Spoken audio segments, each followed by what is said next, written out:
Hey guys, welcome back to my channel, and today in this video I'm going to give you a simple solution if you are unable to make calls from your JioFiber through your JioJoin application. As you can see here, I have updated my JioJoin application to its latest version from Android Play Store.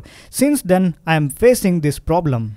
If I try to connect to my JioFiber repeater, yes, I am connecting via my JioFiber repeater, it simply says please connect to JioFiber Wi-Fi and try again. Even though I try to connect to my main JioFiber modem, the app simply says the same thing and the app just crashes. Next I decided to call JioFiber customer care, and she gave me a wonderful useless information by saying my Android smartphone is too old to run this application.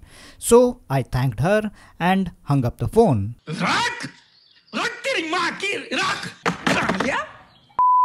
So later on, I finally came up with a simple solution, and the simple solution was to downgrade my JioJoin application, and I did downgrade my JioJoin application to version 1.2.1.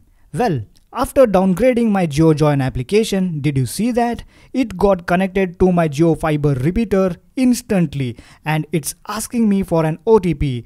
Let me enter the OTP and set this thing up. As you can see, the status is now showing online. Let's dial up a number and see whether our landline is really working or not. So what I think is there is a bug in the latest version of JioJoin application. So as you can see, my JioFiber landline is working just fine by downgrading the application. So that's it for now guys. If you think this video was informative, then hit that like button, and I will see you guys in my next video. Till then, have a great day, take care, and bye bye.